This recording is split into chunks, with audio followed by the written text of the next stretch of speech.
আমরা এমন এক দেশে বসবাস করছি, কিছু ফেসবুক ইউনিভার্সিটির ছেলে মেয়েরা আছে এমন শেয়ার করে, শুনেও গান শান্তি হয় কিন্তু কিছু সময়ের মধ্যে, কিন্তু পেটে খিদে মরে না। বলে এক ফোনে নাকি মোদিজির এক ফোনে রাশিয়া আর ইউক্রেনের মধ্যে লড়াই বন্ধ হয়ে গেছে। বাহ, আমাদের তাহলে সুপার পাওয়ার আমাদের তো। কিন্তু মোদিজির এক ফোনে আমাদের মণিপুরের জাতিদাঙ্গা বন্ধ হচ্ছে না, এটা আমাদের দুর্ভাগ্য। তারা দেখতে পায় রাশিয়া আমেরিকা, তারা গ্লোবালি তারা বিভিন্ন পৃথিবীর বিভিন্ন দেশ দেখতে পাচ্ছে। আমাদের উত্তরপ্রদেশের, আমাদের উত্তরাখণ্ডে যেভাবে সংখ্যালঘু মুসলমানদের উপর অত্যাচার হচ্ছে, এটা তাদের চোখে আসে না।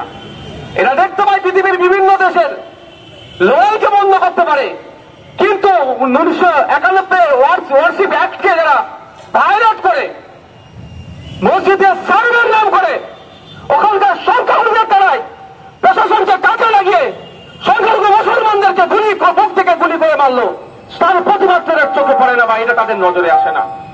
দুর্ভাগ্যের বিষয়, আজকে আমাদের তিনটের মধ্যে দ্বিতীয় আমাদের যেটা ছিল উত্তরপ্রদেশের এখানে রেসিডেন্স অফিসারের কাছে আমাদের যাওয়া, তাকে সংবিধান, তাকে আইনের পাঠ পড়ানো। আমাদের যারা প্রতিনিধি দল গিয়েছিলেন তাদেরকে আইনের পাঠ পড়িয়ে এসেছে।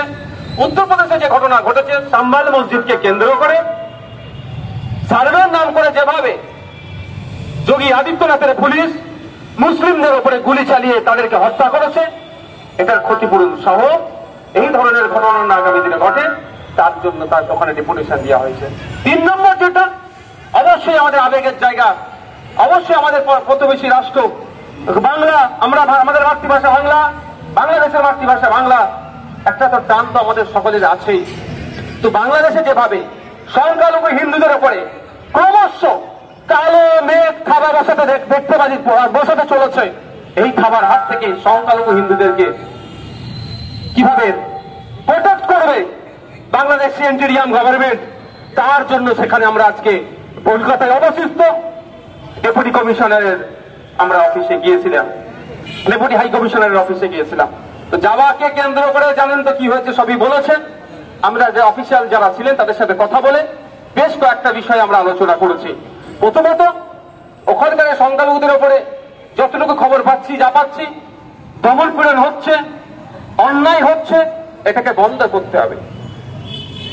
ওখানকার সংখ্যালঘু হিন্দু সহ যারা আছেন তাদেরকে সার্বিক নিরাপত্তা দিয়ে, তাদের যানবাহনের, তাদেরকে সমস্ত রকমের প্রোটেকশন দিয়ে তারা তাদের সংখ্যালঘু নাগরিক যাদের মাথা তুলে বাঁচতে পারে, তার দায়িত্ব সরকারকে নিতে হবে।